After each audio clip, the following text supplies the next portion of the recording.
So I have designed this course a fairly long time ago to address some of my fears when I was a student. I wanted to design the course in the most actionable and pragmatic way to give students very actionable skills to identify research questions. I designed this course to be taught remotely as well, so it can be taught online and it can be taught on campus. And I have made modifications. I have introduced a couple of items, like I'm now teaching software. I'm introducing the software, which is, again, I'm not going to enforce you to use the software, but if you would like to have a legitimate experience with qualitative data management software, you're more than welcome. I will explain to you how to use it. You can book online meetings with me on Calendly. I have a different approach to office hours this semester. Instead of having one chunk of 1 hour after the lecture, I'm going to spread the meetings throughout the day. So there will be meetings early in the morning at 8, then there can be at 11, it can be at 4, and maybe in the evening. This way I give an opportunity to folks who are maybe distributed globally to attend a meeting when they're not sleeping. I think sleep is important. I think sleep is essential for mental health. That's why I'm making all of the lectures available online. All meetings are going to happen on Zoom, so lectures will be under one link and personal meetings are going to be on under another link, so I can run 2 meetings at the same time. That's it. You can email me, or also if you're not comfortable with Zoom, or Zoom for some reason is not working in your location or taking up too much space on your computer, we can also discuss Skype, as well as we can meet on Telegram or on Signal. If you would like to do that, there is a way to do that to preserve your privacy as well. I'm going to stress that it's important. We have Zoom, we have Signal, and we have Telegram. I don't want to use WhatsApp because WhatsApp requires your regular number, and for privacy reasons, I do not want you to share your personal phone numbers that are connected to your entire identity. So let's have a look at the expectations. So assessment in this course is the following. You have 5% as class participation, which means you are attending those meetings with me and discussing your research, discussing the process, because when it comes to research, it's the process that counts as well as the result. You cannot really show up with a paper, wonderful paper, and your research professor does not know how you came up with that paper. So the main deliverable of the course is your individual write-up of about 3,000 words. I reduced that a little bit, with an aim to generate a potential research question. You may generate a hypothetical research question, or you can actually look into your motivations, what you would like to do in the future, and try to formulate a research question. Research questions are going to change over life. The more you sort of know the subject, the more your question is going to iterate, as well as it will have to respond to the daily realities. And I will show you how to assess a research question for feasibility. If you are going to do your research at the postgraduate level, the standards are slightly different, as well as if you're going to do that in Canada and let's say in Europe. I see so many students also going to Europe to study. I can give you that perspective as well. Expectations are slightly different between North America and Europe. So 5% is class participation. We discuss your progress and your research. And the 15% is outline. One thing that I would like to highlight, that when you are submitting the outline as well as the draft, please line the pages and pages as well as the lines, because it will be easier for us to give feedback. In case, for example, we can't share the screen for whatever reasons, we can look at the same document and I can say page number 1, line number 10, and it will be a lot faster. That's it. I don't mandate it, but there's a template that I have uploaded, and you should be able to use that. It's fairly straightforward. And then 20% is going to be inclusion of a supervisor's feedback, and 60% is the literature review using computer-assisted qualitative data analysis software. In case, for instance, you're going to work in a policy division and you will have to consistently assess a lot of qualitative data sets like academic articles or policy reports, you will need to develop some kind of streamlined process to analyze the information consistently. And this is where you will have to adopt some kind of software. At this stage, I'm not going to enforce you using it. If you see that there is a potential for you to really learn the software, please do that, and I can help you with that. I have created a couple of explanatory videos at the beginning of 2020, so they're all updated. Please do that. If not, we can still get away with basic spreadsheet, and I will ask you to use the spreadsheet because you need to be able to see a bigger picture and select those articles for you now to revise. So let's go a little bit into detail. So your first outcome is going to be your 15%, and it's an outline. Outline should be just 1 page, my friends, plus maybe 1 or 2 pages bibliography. I will show you how to generate bibliography very quickly. You will need to submit as 1 page, which is broad research title. Personal professional interest. I would like to repeat that it has to be professional interest, because at the end of the day, you are all graduating and you're looking for a job. Try to identify a potential research question, potential relevant sources, both industry sources and the academic sources. Try to identify opinion leaders. At this point, just qualitatively see what makes sense. And also, I'm asking you to find roughly 30 sources. For bibliography, it can be hundreds. It doesn't really matter. It's a very automated process. And the last point, it will be very important to articulate academic and business outcome with research, with any research, whether it is academic research or whether it is business research. You have to articulate the potential business output and academic contribution. And your draft is going to be draft and critical assessment of literature. Essentially, you're submitting the same document twice. One document is a draft. Draft can be anything between 1 page to full 3,000 words. Draft can be draft number 1, draft number 2, draft number 3, and then final work. Or it can be draft number 1 and final work. You are producing a structured literature review. It can be done in the form of a bibliometric analysis or meta-analysis of literature at a scaled down level. Usually meta-analysis would include thousands of articles. Right now you are only looking either at historical references, at seminal papers, or at recent articles. So I think this year, to simplify and to reduce confusion, I will ask you either to have a look at the seminal papers to see where, let's say, your research area, where it is coming from. What are those historical important seminal papers that started the trend and started the conversation? Or maybe you have been working on a topic for quite some time and you want to quickly scope what's the recent development. In this case, you can only look at the, let's say, articles that were published in the past 10 years. You get formative feedback and summative feedback. Please check Quarkus for upcoming sessions. So my scheduling link is going to be updated on a weekly basis. I will scatter my 15-minute sessions throughout the day. Sometimes we can schedule if you see that there are 2 sessions back to back and you think you need half an hour, you can schedule 2 of them in a row, and I will see that in my calendar that you scheduled twice. It's perfectly fine. So 20% of your final mark depends on the degree to which you incorporated formative feedback in your final work. And you need to submit at least 1 draft. So the premise of the entire course is you submit 1. There is no teamwork, but you need to submit at least 1 draft. I give you feedback on that draft and you action that feedback, and then you write your paper. When you are selecting a research question, that was quite intimidating experience for me as an undergraduate student as well as master's.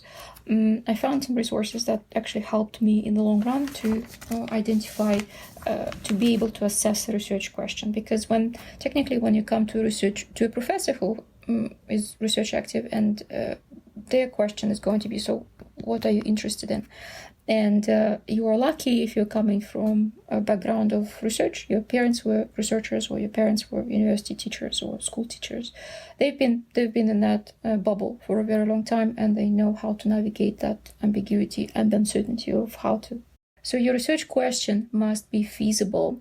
When you are committing to a research question, at this point it's only 1 semester, but if it is postgraduate degree, it's going to be anything between 2 years and 5 to 7 years. You have to be able to work with that question. It has to be feasible. It has to be pegged at your level of skill, access to data, and your ambition and your motivation. The research question must be clearly defined.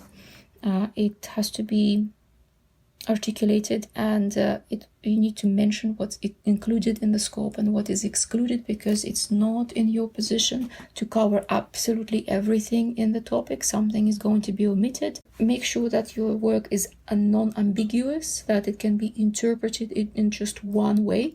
One of the ways to reduce the ambiguity is to avoid adjectives like proper, huge, interesting, large, all of these things. Your research question should avoid any ambiguous words that are open to interpretation. Your research question must be appropriate. It must be compatible with the existing theoretical and empirical knowledge base in the research field chosen, and it must be aligned with your degree, and it has to be applicable.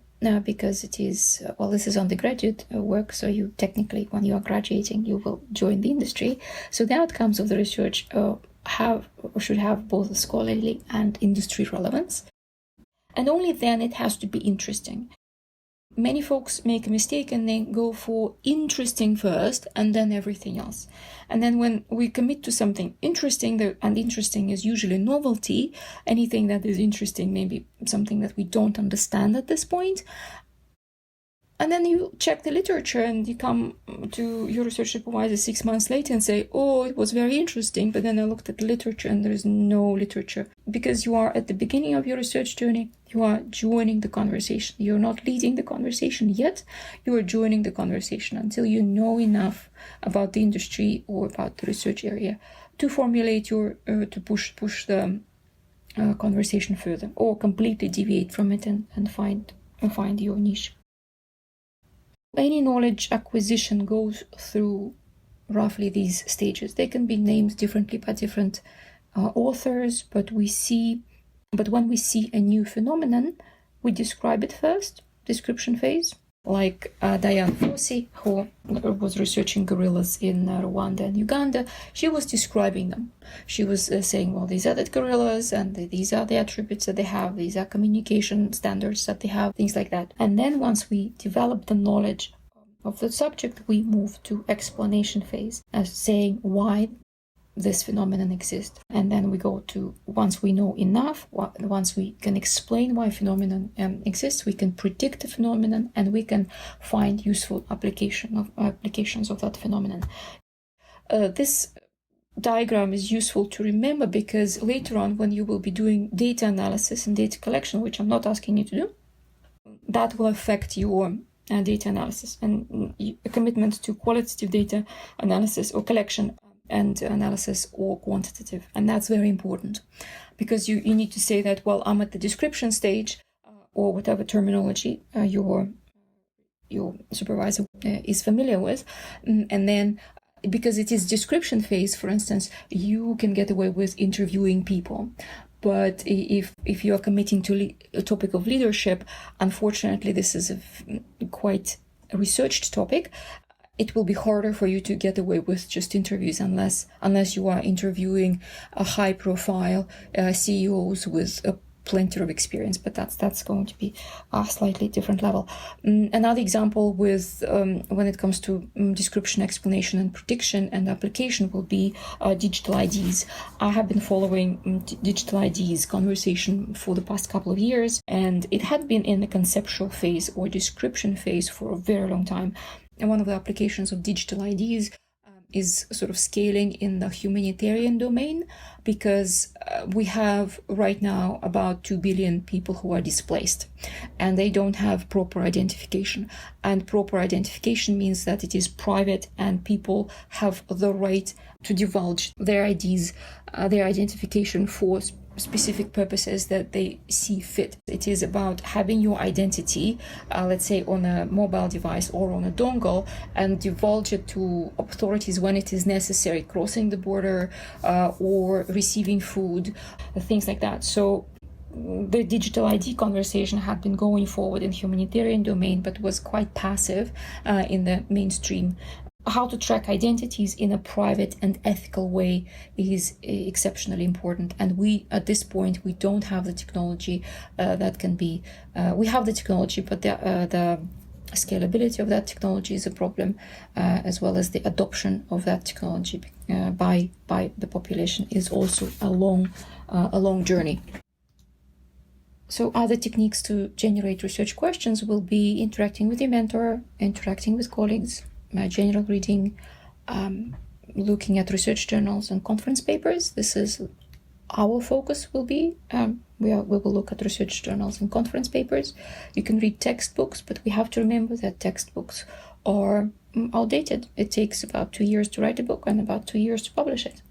So whatever you read in a book, even if it is a book dated 2021, that means that everything was written and edited quite some time ago, and you will be able to see that from the examples that these books are using. However, textbooks are very useful to identify the underpinning theories that are popular and gained traction in that research field. You can definitely read trade and sector literature, government publications, magazine and newspaper articles, but the quality of these deteriorated recently because there are so many publications. It's hard to cut through the noise, so the ratio between signal and noise is unfortunately tilted towards the noise. We can also use open source intelligence, or OSINT, which is unstructured data floating around the internet. If you would like to do that, we can discuss. There are several methodologies that I can share with you. However, when it comes to, we don't have to seek ethical permission from university because that's open source data available online. But at the same time, there is a huge ethical implications when you are harvesting data online, and there are implications for your personal safety. Now, you can also have a look at grants as a source of inspiration as to what government is asking you to, what kind of questions government wants you to answer. At this stage, it will be slightly early for you to do that.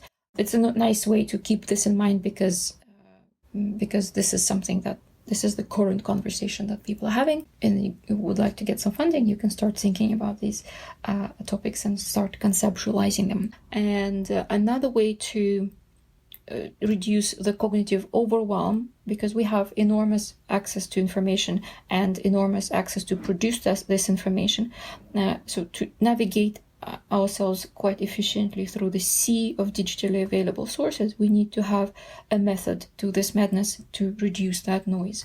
And one of the ways is to, especially if you are at the beginning of your research journey, to read those articles that are relevant and that are recent, essentially a combination of seminal papers and the current discussion. If you can capture that, you can use that information and you can approach your research supervisor very confidently and say, this is what's happening right now, this is where I feel my niche is, and you can have a more detailed conversation, because your supervisor is going to mirror your understanding. He or she is not going to push you forward. They will see how you're going to develop as a researcher.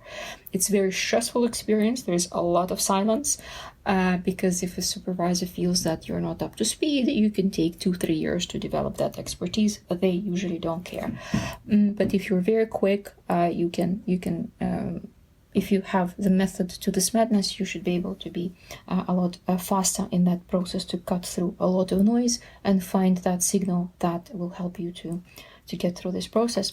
So some of the ways to reduce the cognitive overwhelm is to look at the directory of open access journals, first to see what is published there. You can have a look at rankings in your specific field. You should be able to find those rankings. In my case, this is Association of Business School rankings. This is a British source, and you can have a look at scientific journal rankings, as well as you can have a look at Scopus. For the purpose of this exercise, not to overwhelm anybody, we're going to use only one source, which is scopus.com. And feel free also to insist on your version if you have a different approach. As long as the outcome is there, as long as we meet and discuss your research journey, you should be perfectly fine. Let's have a look at some of the examples. So this is the example from the Association of Business School rankings. In case you are focusing your efforts on innovation, you can find those top journals that are publishing cutting-edge research on innovation, and you should be able to find those and read those specific journals and get the idea what caliber of research these journals are attracting. Another one is this example. Here you have an opportunity to, let's say, limit your search by area and by country and by year. So let's have a look at this example. I'm going to switch to a browser, and I encourage you to do the same. And I'm going to show you how to generate the bibliography. So you used the platform of your choice to generate bibliographies on a specific topic. And then once you are done that, you need to start reading and for the potential research question. And this is how you can generate a potential research question. You look at the geographical distribution of research. And depending on what you have extracted from Scopus in this case, you look at geographical variations or asymmetries.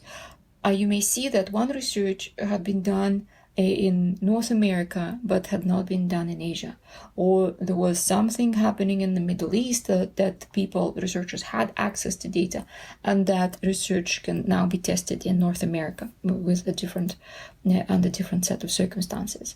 So have a look at the geographical asymmetries. So some theory that was tested in the United States can be tested in Canada. Let's say an example here will be behavioral patterns of urban residents.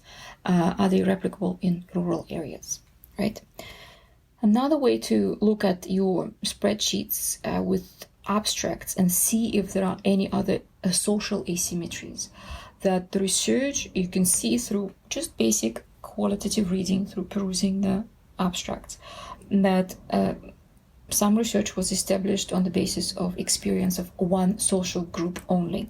And that is really, really true for expatriate research, because expatriate research, global mobility research, originated in the 1980s, roughly it's scaled.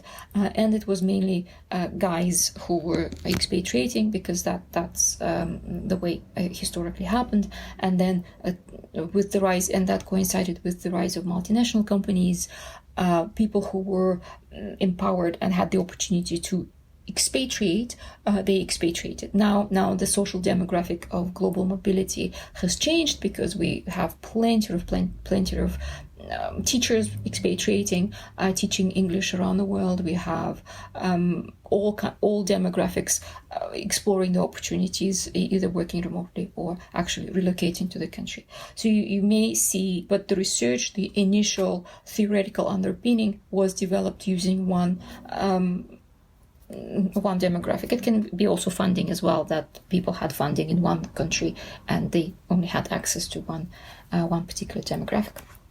But you, as a researcher, you need to be able to gauge that. And then we have contextual.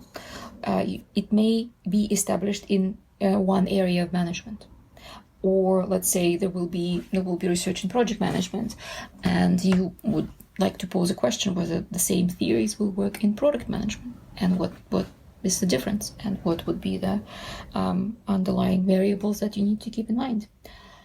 For instance, here there is an example of theories on power.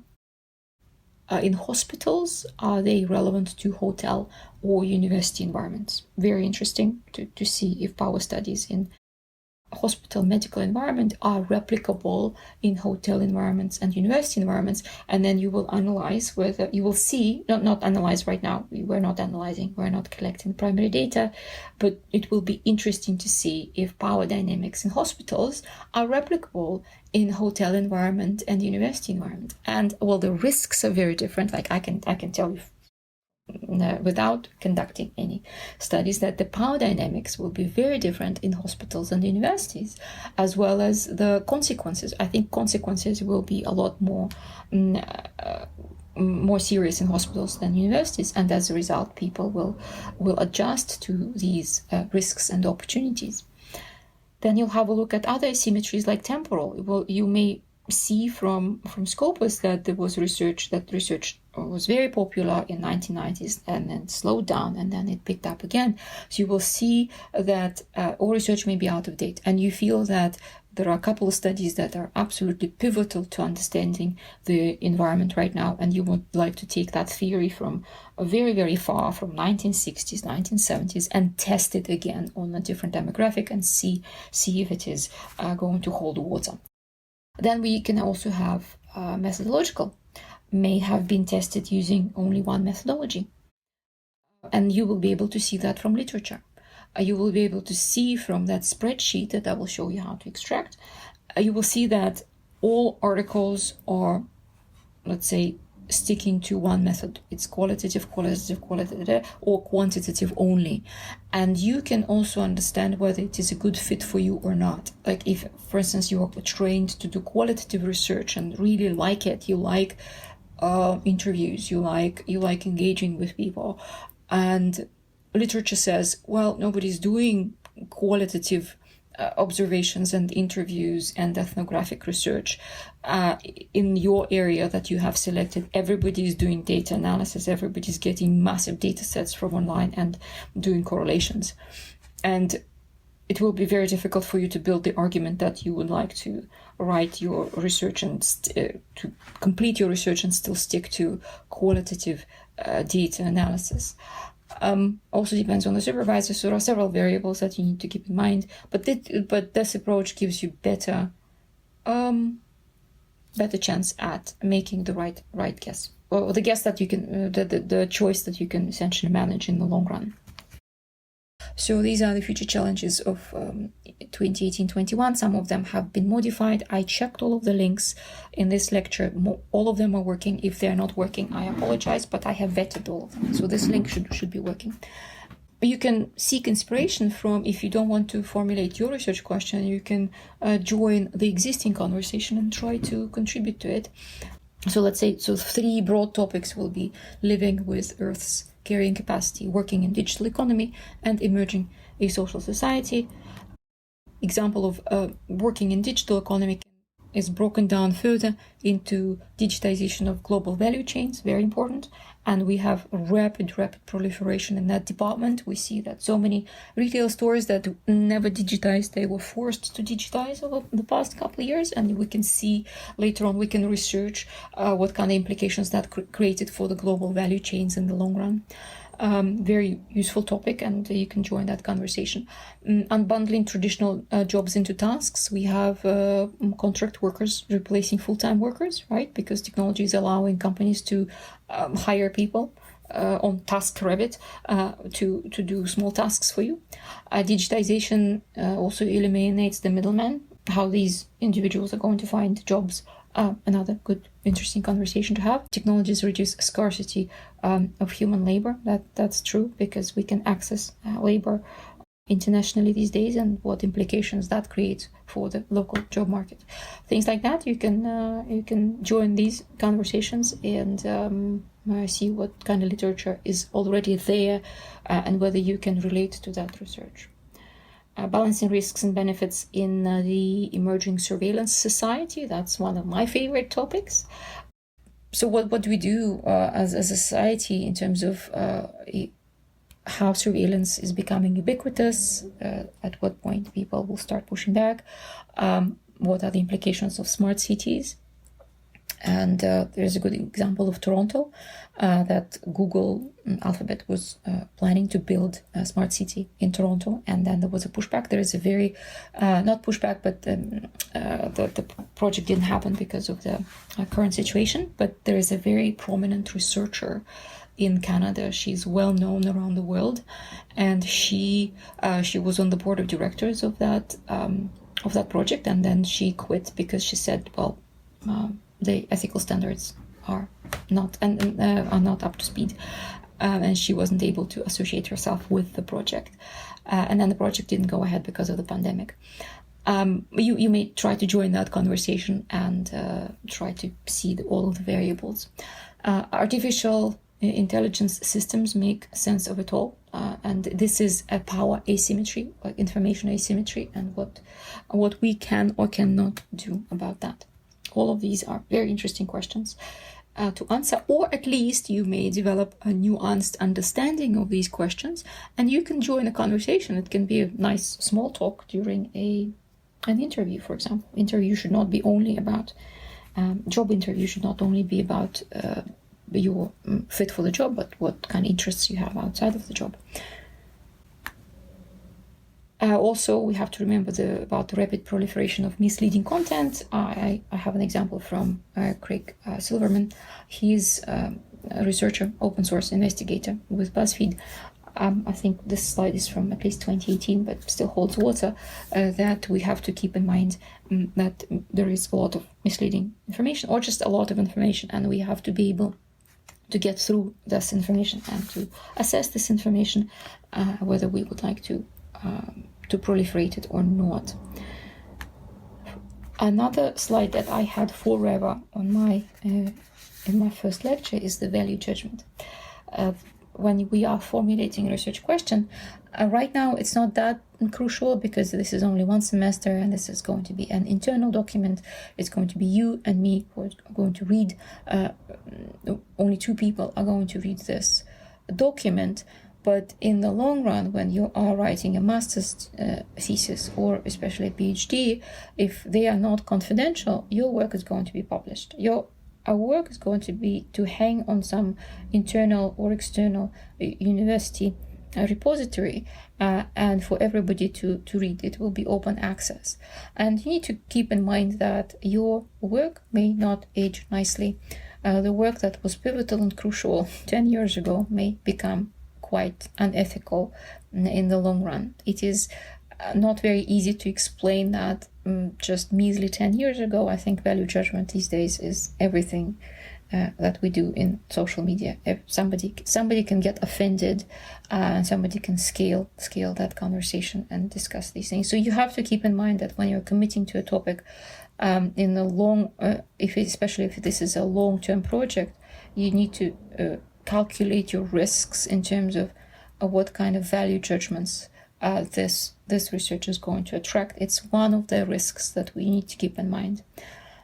So value judgments are often subjective in nature and are difficult to measure, and the extent to which a person tends to think either yes or no depends on their set of values. It is also true that people may get tired of being offended and nobody will care about your research 10 years from now, but this is one of the risks that right now you need to keep in mind. Now, the examples of value judgment, should fox hunting be prohibited in the UK? Right now you don't care, but if you live in the UK long enough and it's part of your culture, you may get strong opinions about that. Should publicly donated blood be supplied free to private hospitals? Again, you don't care, but if you work in the system, you understand the system, you may develop strong opinions about it. Should alcoholics get liver transplants? Another one. Should countries generate more of their electricity using nuclear power? Countries that don't have a nuclear power probably don't care, but folks who have negative experiences, like Ukraine, like Japan, may have different opinions. Should concept of UN permanent membership be ended? Like, should these 6 countries that are on the permanent membership list that can veto any decision United Nations make, should they stay on the membership list? Or maybe we have those companies, these non-profit organizations like Red Cross or Médecins Sans Frontières, the Doctors Without Borders, that have developed enough expertise and enough were in charge of very serious projects around the world, alleviating the pain around the world. Maybe they should have access to the UN permanent membership. Not the country states, but organizations that have developed a consistent reputation in the humanitarian context. Things like that. So you may look into that. I think one of the last slides, and I will probably let you go, and if you have any questions, happy to answer them, either in a group setting or privately. You can automate your workflow, look into referencing software like Mendeley Papers or EndNote. I have to mention that I don't have any vested interest in the software that I'm sharing with you. If you see the point in automating your references, please do that. If in the future that's what you're going to do, if you're going to write a lot and you have to cite, it's probably maybe the time to kind of get into automation. And there are different ways to do that. Like you can merge like EndNote and Word work together quite nicely. You can write quickly and put the references and then generate the reference list. I can show you how to do that if you want. So writing platforms in different research pockets. People will use Scrivener. People can use LaTeX, but LaTeX is more in the math world of research. They're likely going to use just anything that is free, and open source is good enough as well. So final thoughts: when you're writing, try to avoid description, avoid making judgments based exclusively on literature, because you're only stating the facts. You cannot really deduce any aha moments from it, because for that you need primary data. Thesis statement should morph into research question. What I mean by that, you are probably wired to do thesis statements at the beginning of your essays, and what I want you to do is to move thesis statement to the end as a research question, because at this point you cannot really formulate a research question until you really know your literature. Once you know your literature, once you know the research gaps, once you know what are the limitations of the research that you're conducting, all of these things, then you can say, well, the research questions this, this, and this. Okay. All students will receive different feedback, but will meet individually. Also, research is iterative, and you may expect changes to your work, because you may commit to one research question and then all of a sudden, ta-da, you look closer and you see that there is no room for you, somebody already answered that question. But then you go back to this lecture, look at geographical, methodological, time perspectives, all these two slides, and try to modify the research question, and then you're good to go. Okay, and also your deliverables have to be as realistic as possible, not some wonderful, unachievable deliverables. These deliverables have to be pegged to this course, what exactly you're trying to achieve in this course. And these deliverables are going to change as soon as you start writing for another stakeholder, which is going to be a different program or a different research supervisor. You will have to change those deliverables for sure, okay? Because the deliverables will scale. Right now, our deliverables are tiny, tiny, tiny. The only thing you are doing right now as academic and business deliverables is essentially educating one academic and yourself on a topic. That's all it is, okay? So marking will be revision oriented rather than editing oriented. In this course, you have an opportunity to receive extended comments on rough drafts. So once you receive a draft, also once I receive a draft, you produce the draft and I receive the draft, now you will get a lot of feedback on the draft, and the final work probably will have like a couple of ticks like that I will acknowledge that we discussed this, you actioned it, and everybody's happy. So in the final finished product, I don't expect to produce a lot of comments, but the draft is going to have a lot of comments and we will discuss it. So make sure that you show up for at least one round of feedback, and that's your 5% attendance done, and also 20% the degree to which you followed feedback. You need to get that feedback from me to action it.